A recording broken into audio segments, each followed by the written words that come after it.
Hey guys, so July 7th marked 1 year since we've lost Vlassis Rassias, so let's talk about that one today.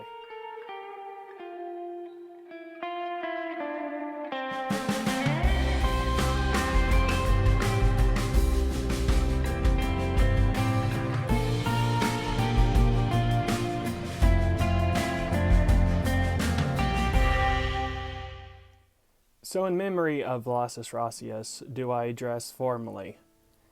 As you can tell, and for those that don't know, Vlassis Rassias, we lost him a year ago as of July 7th. I'll never forget a year ago when I heard that news, because for those that don't know, Vlassis Rassias is a man that was born and lived in Greece, and he loved the gods. And those that don't know, he is basically the one that shed the light on the subject of Hellenismos, of modern Greek worship. So the worship of the gods has been very much suppressed over the centuries, and Vlassis was if one of the ones, if not the one, to bring it into the modern age, to reveal it to the Greeks of modern times starting in the 1970s. So I don't remember because I hear two different things, but it basically started in his young life when a Christian, I don't remember if it was a priest or a monk, destroyed the statue of either Zeus or Poseidon. I'm pretty sure it was the statue of Zeus, but a Christian destroyed a statue.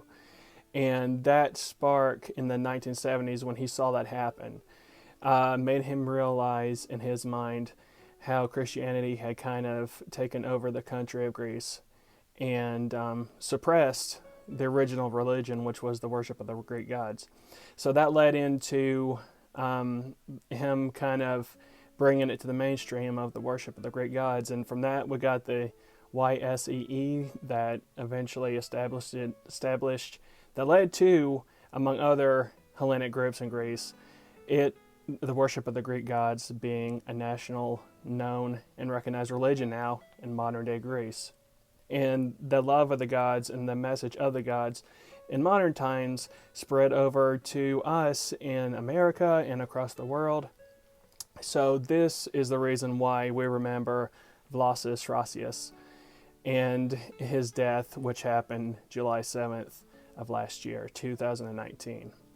So I remember whenever it happened, and he was young too. He was only in his 60s, so that's very young and unexpected to wake up to the news that a founder of a spiritual path, in a way, or definitely a spiritual leader, had passed. And it was definitely a sad news. So because of him and his fellows, men and women, and the people that were with him, again, it led the message of we can still worship the gods in the 21st century.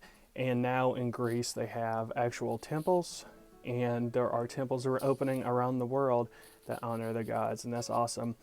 And again, it is a recognized religion in Greece. Awesome again. So there are aspects that you may not agree with when it comes to his politics, but the fact of what he has done for spirituality, given people, I know me, if not for Vlassis Rassias, probably wouldn't be spiritually where I'm at now. Where I would be, only the gods would know. But we still owe a debt, even though we may not agree with everything politically or some of the things that might have been said. So much we owe. So for that, I owe a lot of respect to Vlassis Rassias. Enough that, again, I dress formally if I speak of his name, because he does deserve a lot of respect. All right, so one thing that he did was, you'll see in a lot of the videos in Greece, is that they do a hymn to Apollo that Vlassis Rassias actually wrote. So you're going to see now a little bit of it. You're going to see also why I don't really sing that much or at all in my videos. But what I'm going to show you now is just a little bit of the hymn to Apollo that Vlassis Rassias wrote. And it's me singing it. And it's a very short song, but I only did like 4 or 5 lines from it just to give you an example of this awesome, really touching modern hymn to Apollo that he wrote. And you can find it on some of the rituals. I'm going to put the lyrics to the full thing into the description, but if you look for it on YouTube, it's always sung in Greek, but I did it in English, the first 5 lines or so. Anyway, guys, check it out. Just to give you a little taste of the hymn that he wrote. Anyway, gone but not forgotten for sure, and a life that has left an impact on the world, and a spirituality that was once thought dead, thanks to him, is actually starting to grow more and more every day. Phoebus God, Lord Firebringer, speaking from the tripod, blond archer Apollo God.